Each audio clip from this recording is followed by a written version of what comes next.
Today I'm going to be talking about mixing green paint. I like to mix my greens from scratch using yellow and blue. When you're painting landscapes, there are lots of different greens, from the grass to the trees, and there's all kinds of different trees which have different greens in them. So it's good to be able to know how to mix different shades and values of greens, and some that are bright and some that are muted down. But to start with, I like to use cerulean blue, get a nice scoop of cerulean blue, and cad yellow pale or cad yellow light. You want to make sure it's a nice true yellow. So I'll mix these up first.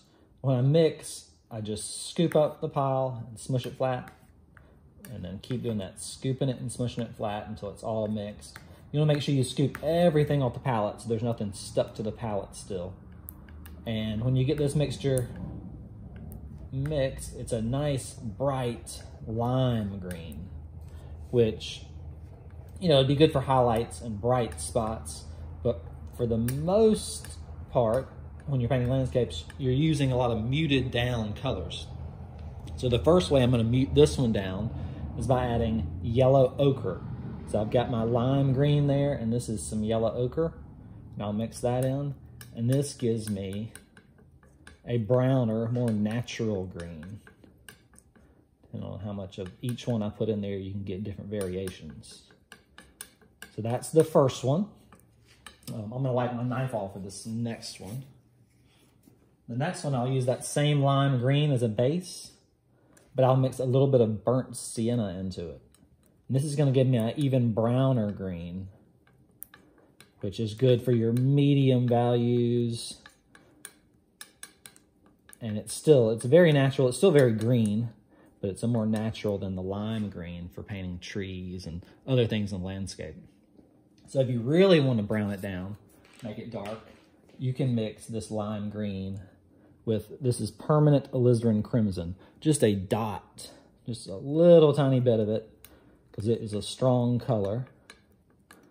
And it's best just to put a little bit at a time. I'm going to put a little more, just to get it even darker so you can see the difference. So I'm doing the same thing when I mix this. I'm scooping it up and smushing it flat. Scooping up, smushing it flat.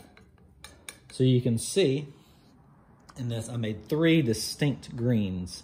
A light one that's kind of brown, a medium one, and then the darkest one has a very dark, but still green, kind of an army green color. The last thing I want to show you in this video is how I make my blacks. I don't use black out of the tube. So when I'm making a real dark value color, I'll use, this is Viridian green, which is the only green I use out of the tube because it can't be mixed by itself.